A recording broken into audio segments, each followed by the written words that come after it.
No cześć siemaneczko, witam Was w całej swojej serdeczności po raz kolejny na swoim kanale, z tej strony Michał, a dziś cóż, znacie mnie na tyle, że wiecie, że raczej nie jestem człowiekiem, który się szybko poddaje, a chęć posiadania dobrego FX-a w laptopie, ostatnio naprawdę spędza mi sen z powiek, no i myślę, że chyba udało się dorwać tego FX-a w wersji 5700, czyli możliwie najwyższej, jaka tylko w wersjach mobilnych została wypuszczona na rynek. A co tym razem udało mi się ogarnąć? Nie przedłużając, zaczynajmy.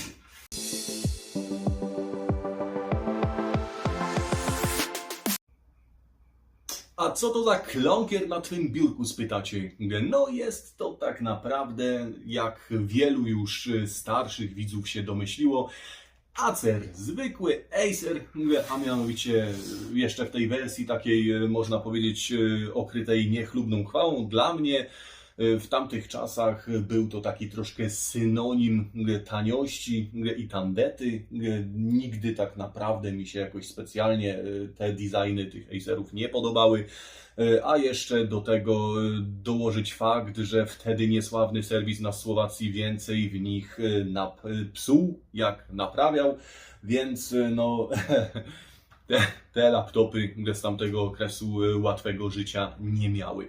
Niemniej jest to też dość ciekawy model. Jest to model Acer Aspire 1520, czyli model jakby następny po Aspire 1500, który przerabialiśmy już tutaj na kanale. On był zbudowany w oparciu o Radeona 9600 i 64-bitowego Athlona.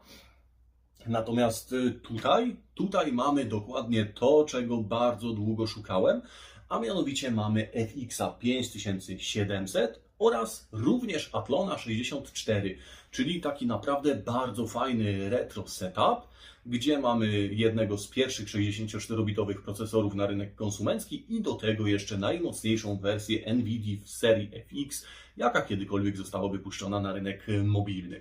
Generalnie laptop jest w stanie, jak widać, zaraz Wam go pokażę z bliższa. Myślę, że spróbujemy sobie go tutaj jakoś doprowadzić do porządku. Generalnie mam z nim związane bardzo duże nadzieje. Myślę, że tutaj uda się parę rzeczy fajnie ogarnąć. Jeżeli tylko uda się tutaj go odpalić i okaże się, że ten FX 5700 jest sprawny, no to dołożę wszelkich starań, żeby ta maszyna naprawdę po pierwsze odzyskała taki naprawdę fajny, agresywny, gamingowy look, a po drugie, żeby tutaj to wszystko super śmigało. Mamy tutaj, jeżeli chodzi o wyposażenie, panoramiczną matrycę z rozdzielczością 1280x800 według producenta. Niemniej tutaj jest też jedna rzecz, która myślę może się mi udać, a mianowicie występowały jeszcze tutaj wersje tego Acera, które były zbudowane w oparciu o Semprona i GeForce'a FX 5200. I te wersje miały numer Acer Aspire 1360. I teraz Aspire 1360 występował z kolei w dwóch wersjach. Występował w wersji 1360 WLMI, czyli tak jak tutaj matryca 15.6 1280x800 oraz w wersjach 1360 LMI, czyli mielibyśmy tutaj wtedy matrycę 1024x768 pikseli w standardzie 4:3, czyli gdyby się udało dorwać taką matrycę, mielibyśmy taki naprawdę wypasiony retro setup w starej proporcji ekranu z maksymalną NVIDIą FX oraz Athlonem 64 w mobilnym, przenośnym sprzęcie. Byłoby to coś świetnego. Czy się uda? Będę walczył. Troszkę czasu mi pewnie się z tym zejdzie, ale czego to się nie robi, żeby zrobić kolejny wypasiony retro build. Więc cóż, na ten moment zaraz przyjrzymy się, jak to jest zbudowane. Następnie zajrzymy sobie do środka. No i przebrniemy przez to, myślę, razem. Generalnie, jeżeli chodzi o pozostałe peryferia, mamy tutaj chipset VIA KT800, czyli zasadniczo tak samo jak mieliśmy w przypadku Aspire'a 1500. Natomiast mamy tutaj też socket 754 i niestety przez to nie będziemy mogli skorzystać z benefitu podwójnego kontrolera pamięci RAM. Czy to jest jakaś duża strata w przypadku takiego buildu? Myślę, że niekoniecznie. Natomiast no cóż, fajnie by było, gdyby tu był na przykład socket 9 czy 9, no i wtedy moglibyśmy mieć dual channel. No ale cóż, nie można mieć wszystkiego. Jeżeli uda się zrobić to, co myślę, to już i tak będzie wow. I nie przedłużając, zobaczmy, jak to jest tutaj zewnętrznie zbudowane. I rzućmy okiem na jego budowę. Zasadniczo tutaj wiele się nie różni od Aspire'a 1500, chociaż proporcje ma zachowane większe, czyli już przystosowane do panoramy. Natomiast głośniki, jak i we wcześniejszych wersjach, mamy jeden z jednej strony, drugi po przeciwległej, mamy port IRDE, mamy port FireWire, mamy tutaj nagrywarkę DVD oraz podwójne gniazdo kart PCM-CIA, gdzie na przykład możemy sobie wsadzić dodatkową kartę Wi-Fi bądź kartę dźwiękową Sound Blaster Audigy 2ZS, którą już też pokazywałem na swoim kanale. Jeżeli chodzi o tylną ściankę, mamy tutaj wyjście mini jack na wejście i wyjście mikrofon słuchawki. Jeżeli chodzi o jego umiejscowienie, no według mojej oceny nie jest to jakoś super fortunne, natomiast no jest jak jest, a myślę, że ja tego i tak używał nie będę. Jeżeli chodzi o sieć, mamy tutaj wyjście RJ11 na modem oraz RJ45 na zwykły kabel sieciowy. Sieć jest w standardzie 10/100. Mamy 4 porty USB 2.0, wyjście VGA oraz wyjście S-Video. Nie mylić z PS2, jest to wyjście S-Video do starych telewizorów typu CRT. Mamy tutaj wywiew wentylatora od CPU, wystają nam tutaj też ładne, duże miedziane finy, co świadczy o tym, że chłodzenie jest takie, można powiedzieć, dostosowane do zastosowanego procesora. Mamy wyjście LPT na drukarkę, gniazdo do zasilania i w zasadzie jeżeli chodzi o tylną ściankę, to by było na tyle. Jeżeli chodzi o kolejny bok, no to mamy kolejny wywiew ciepłego powietrza, który tutaj wypuszcza nam gorące powietrze z procesora oraz jednocześnie schładza nam sekcję zasilania CPU, jak to też miało miejsce w przypadku Inspirona 1500. No i tutaj mamy jeszcze głośnik. Jeżeli chodzi o front, no to nie mamy tutaj nic poza baterią, pod którą z kolei powinien znajdować się dysk twardy. Sprawdźmy, czy tutaj w tej wersji mamy ten dysk twardy, czy go nie mamy. O, mamy HDD-ka, tutaj HDD jest w takiej kieszonce. Wypinamy sobie go, trzeba go troszkę mocniej pociągnąć. Jest to dysk jeszcze w standardzie IDE. O. I tutaj w tym przypadku mamy dysk 60 GB z prędkością obrotową 4200 obrotów i z 2 MB pamięcią cache. Jest to taki, można powiedzieć, low level, jeżeli chodzi o dyski w tamtym okresie. Już były dużo szybsze, natomiast tutaj Acer nie poszalał. No i zafundował nam tego typu dysk. Czy on finalnie w tym naszym buildzie zostanie? Myślę, że nie. Włożymy sobie tutaj coś szybszego i większego. Natomiast taki dysk jak najbardziej mogę wykorzystać w jakichś starszych sprzętach pokroju na przykład BX 440 bądź Intela 815. Myślę, że jak najbardziej takie coś może się tam zrealizować i nie stracimy specjalnie na szybkości. Jeżeli chodzi o wnętrze takiego laptopa, no to jest tutaj dość skromnie. Mamy tutaj klawiaturę w układzie Querc. Myślę, że coś sobie tutaj z tym spróbujemy zrobić. Jak wcześniej zauważyłem, a czego nie było w opisie aukcji, no to M jest tutaj przyklejone na kropelce do gumki, ale jakby sam swój motyl ma wyrwany. Postaram się znaleźć taką klawiaturę na zamianę. Myślę, że coś takiego u mnie się gdzieś znajdzie. No i poza tym tutaj po zewnątrz mamy tyle, więc myślę, że nie przedłużając zbytnio, zajrzyjmy mu do środka. No i co, punktacja całkiem niezła, ale niestety to, co trapiło wszystkie FX-y w tamtych czasach, czyli mega duża temperatura pracy. W piku ma 94 stopnie. I teraz pytanie, czy jesteśmy w stanie coś z tym zrobić? Dobra, rzućmy okiem do środka. Na pierwszy strzał tutaj wygląda to tak, jakby laptop pracował w jakiejś piekarni. Jeżeli sobie nawet tutaj dotkniemy tego układu, no to mamy coś w desenie mąki.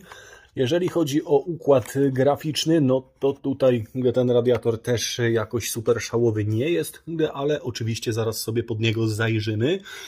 Natomiast co już pierwsze, co tutaj rzuciło mi się w oczy, no to fakt, że raczej będzie możliwość tutaj rozbudowania tego układu chłodzenia, przynajmniej jeżeli chodzi o GPU, ponieważ gdyż mamy tutaj takie pianki, w miejscu, gdzie powinna teoretycznie być stacja dyskietek. Ja te pianki już sobie odkleiłem i tak sobie myślę, czy tutaj nie dałoby się poprowadzić jakiegoś heatsinku, coś wykombinować takiego, ażeby ten układ chłodzenia był lepszy niż w tej chwili. Ale czy to się uda?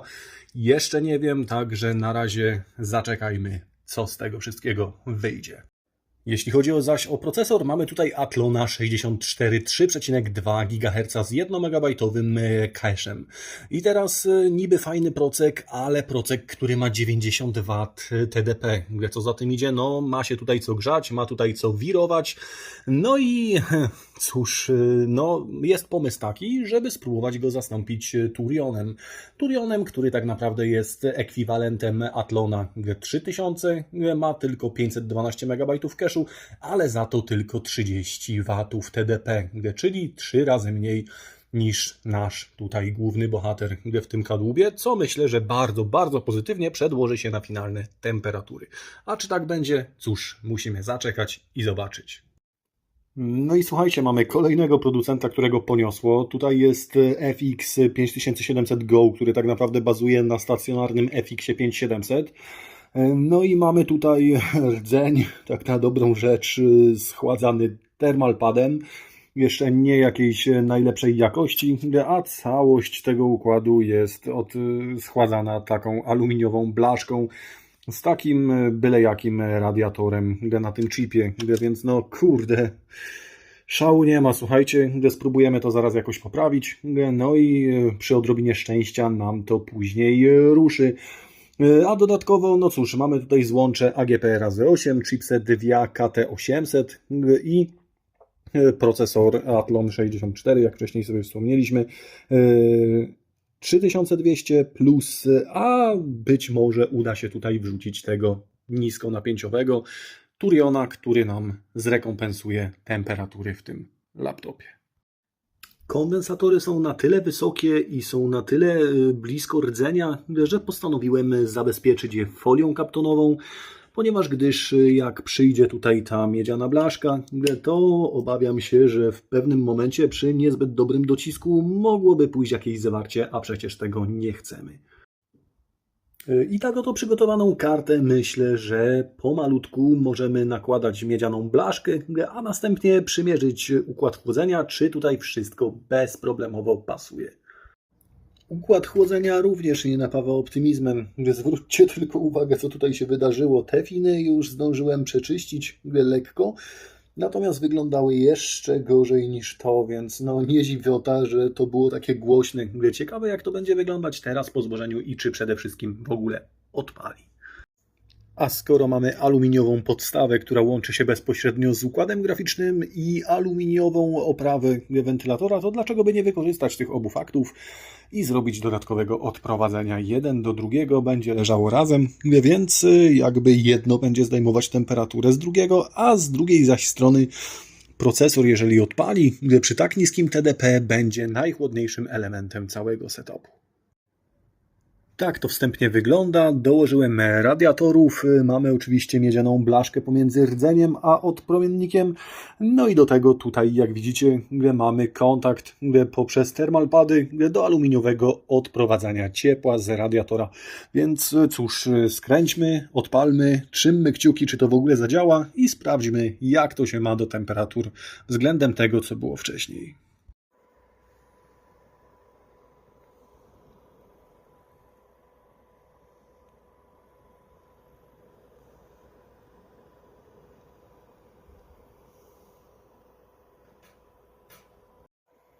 No i chyba opłacało się robić modyfikację układu chłodzenia, ponieważ z 94 stopni zeszliśmy na 82 w maksie, z czego ze średnich 70 przeszliśmy na średnie 64. W tym momencie mamy 56 stopni, gdzie przy takim samym scenariuszu ostatnim razem mieliśmy ich 70, więc chyba nie jest źle.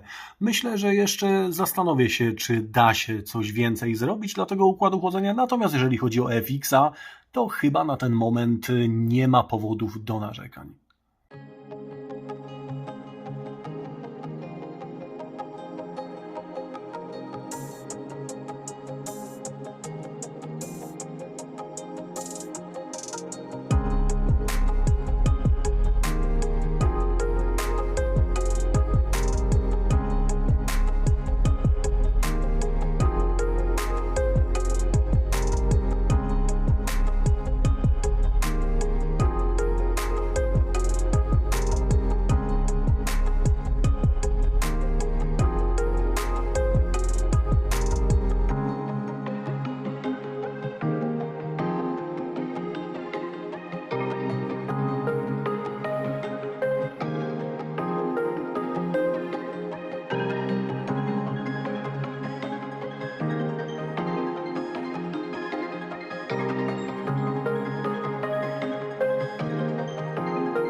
No i mówcie co chcecie, ale musicie przyznać, że biorąc pod uwagę to, jak to wyglądało na początku, to naprawdę jest to chyba jeden z moich lepszych retro buildów, jakie do tej pory udało mi się stworzyć. Jest tutaj naprawdę wszystko na takim wypasie, na jakim właśnie chciałem z tego buildu uzyskać.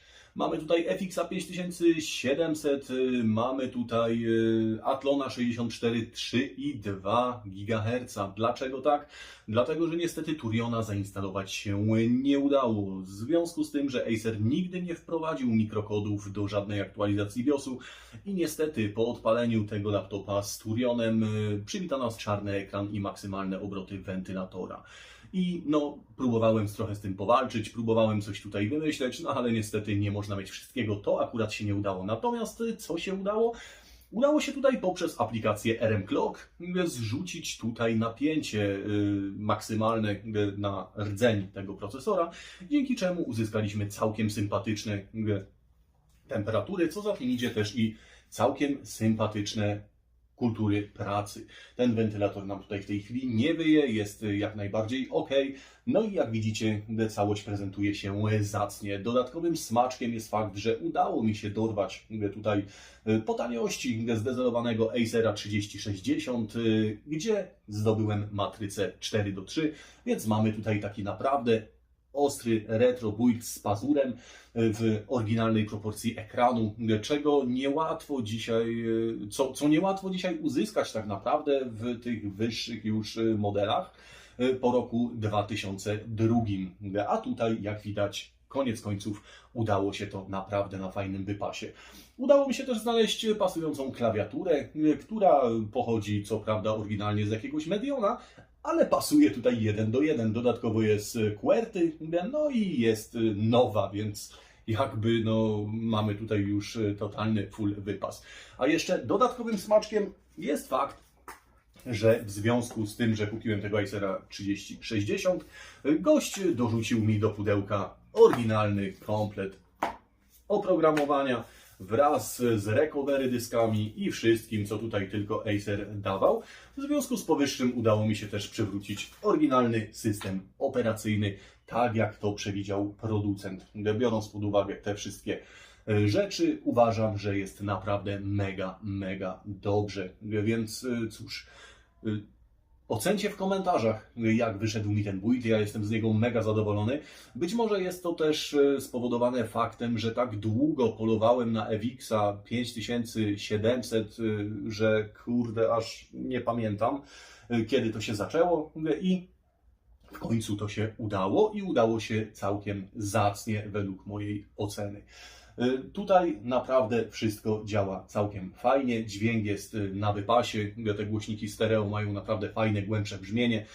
Sam chipset VIA, który tutaj jest dźwiękowy, obsługuje nam ładnie systemy EAX, więc jesteśmy w stanie i z tego dobrodziejstwa tutaj skorzystać. Jeżeli chodzi o same gry, jakie tutaj możemy ograć, no to jak zaraz zobaczycie, bez problemu poradzimy sobie tutaj z Far Cry'em, jak też ze starszymi tytułami, choćby z Quake'em pierwszym.